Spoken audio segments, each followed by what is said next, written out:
Hello everyone, AmyR here with Prairie Paper and Ink.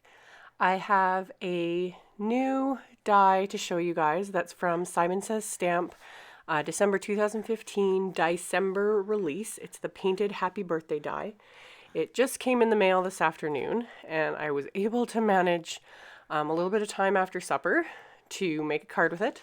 While I did that, I filmed, and now it's just about midnight and I just finished kind of editing the footage together, doing the voiceover so I can upload this overnight. And yeah, getting her done, just totally random and flying by the seat of my pants as usual. So this die totally inspired me to do something fun and colorful. Just the word painted Happy Birthday made me think. Fun, bright colors. I kind of wanted it to look like the words were watercolored.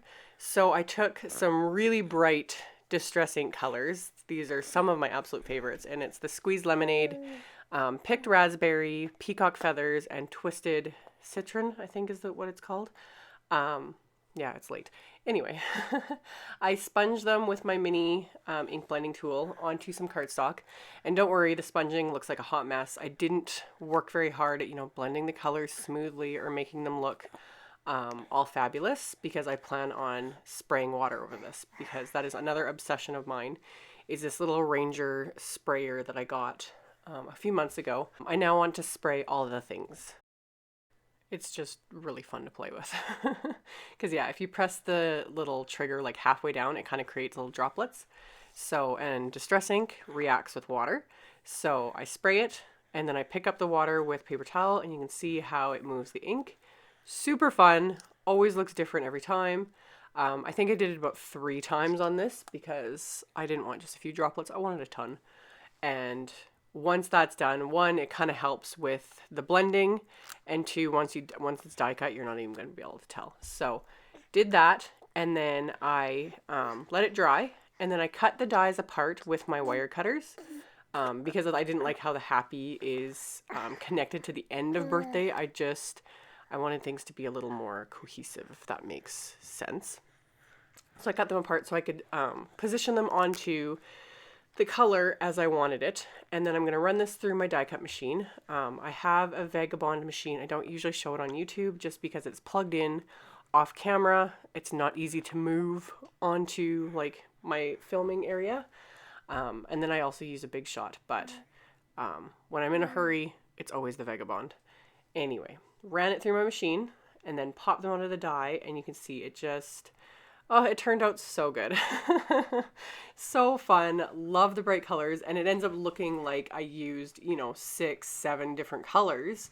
It looks like there's an orange in there and a purple and all that, and that's just the blending of the 4 original colors.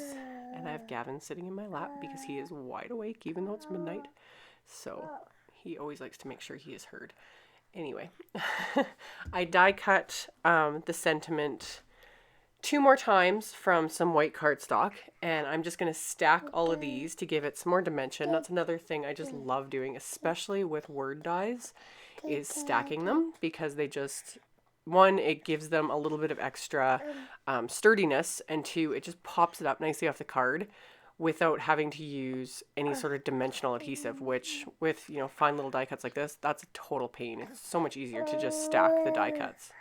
And I'm using my Ranger Multi-Medium Matte Adhesive with this fine metal tip applicator. I have that linked in the supplies. Absolutely loving. 1, I love this adhesive, have for a really long time now, but with this fine tip applicator, it's like the biggest game changer ever. Absolutely love it. So easy to just apply adhesive where I want it, really thin line of it, and then yeah, stacked all the die cuts and then set that aside. And I had rough ideas of what I wanted to do. I was going to just die cut a couple of balloons and maybe tie them to the sentiment. I had these ideas, and then I thought, you know what, I didn't want the balloons to take center stage. So what I did was just use the 2 smallest dies from the Simon Says Stamp balloons dies, and die cut several of them from just the same white cardstock, and then I just arranged them kind of randomly on this white cardstock panel. So you kind of see the balloons, and yet they're not the focus, because I wanted the, multicolored happy birthday to be the focus. So arrange them on the panel and then just adhere them down with some Tombow Monomulti adhesive.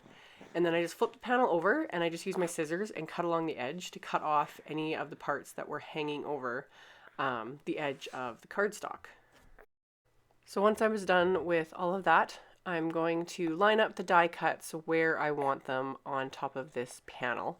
And sorry if you hear random little like thunks and things. Gavin keeps grabbing at the keyboard. Yeah, his patience is starting to run out. See all these random little noises. He's just being a goofball. Anyway, lined up the sentiment how I wanted it, and then I used the Ranger Multimedium Matte again. Perfect for adhering die cuts like this, because if any of the adhesive does kind of ooze out if you over apply it, it dries matte, so you're not going to see it, whereas with other adhesives, they dry glossy and you can see, adhesive glopped everywhere. But that's also where this fine tip applicator is fabulous, because you can apply a much more controlled amount. That's the words I'm trying to think of. Anyway, so applied that, and then I press really firmly with these die cuts because it's an uneven surface because of these balloons that I had die cut. So I press really firmly and just hold it for a few seconds just until it sets a bit more, and then it's good to go. So as I was adhering the sentiment, I started thinking about what I could use to add just a little bit more color to this card without there being too much. And I remembered I had these containers of sequins sitting in my sequins drawer that I got from, I think the place is called Cartwright's. Again, I have a link for this with the supplies, as well as links to these containers because they're awesome.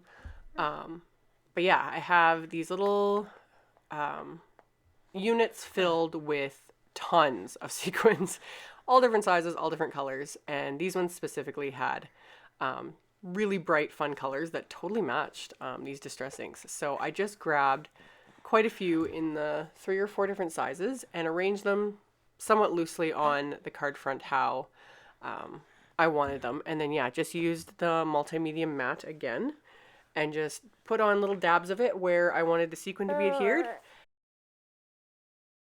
And then it was just a matter of letting it dry.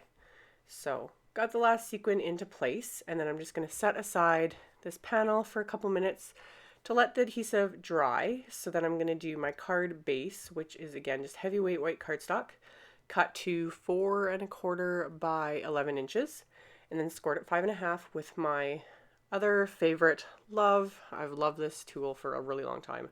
I think I've raved about it in several videos, I'm pretty sure, but it's the Teflon bone folder. One of those things that just seems so ridiculous to spend, it's a little over $20. I think it's around $24 for this bone folder, but trust me, it is worth every penny. Best bone folder I have ever used. So, scored my card base, and then I had a little bit of space left on that sponged piece of cardstock. So I was able to fit the smallest balloon die on that, so I die cut that. And then I've just got a sentiment here from the Simon Says. This is the birthday balloons stamp set, and my head kind of gets in the way. I just wanted to make sure I got it straight. I inked it up with Hero Arts black ink and then stamped that onto the inside of the card. And I didn't want the balloon to be just hanging in midair, yeah, I wanted to give it just a little bit more of a finishing touch. So all I did was just grab my ruler and my little Copic multi-liner, and more so just to kind of give me somewhat of a guide so it wasn't a total wonky line. I can eyeball pretty good, but I would rather be safe than sorry. So I used the ruler just to give me a bit of a baseline, and then I went over it freehand a couple times just to darken it a bit, because this Copic multi-liner, it's really old. I've dropped it a few times. The tip is a little bit of a mess. And I wanted to thicken it up a bit, plus make it look not so perfect, if that makes sense. So went over it freehand and then adhered the balloon down where I wanted it, and then grabbed the multi-liner again, and then just again freehand drew the string on so it looks like it's actually tied to the balloon. So a couple of little bits on the end of the balloon itself, and then I just drew a simple little bow and a tail, and then went over that a second time too to thicken it up. And super simple, nothing too artsy fartsy there. But yeah, I just kind of finished off the inside. So once I was done with that, I'm going to adhere the main panel to the front of the card. And of course, I can't adhere it just flat. I need to pop it up with some foam tape. So I get out the Big Daddy roll of the Scotch foam tape, which I love everything. This is just, especially when it comes to adhesive, I have a thing for adhesive. There's just so many kinds and so many uses for them. And yeah, this foam tape is just wonderful and lasts forever. So applied that, quite a bit of it, to make sure that it is adhered well and doesn't like bow or dip or anything. And that's all there was to it. So as always, there will be links below the video in the description box. There'll be links to the supplies used. There'll be links to my blog post with the card and all that kind of stuff. So if you're interested in any of that, check out the description box below and the link to my blog. Thank you guys so much for watching and thumbs upping and commenting on my videos. I really appreciate it. And hopefully I will be back very, very soon with another one. Thanks for watching. Bye.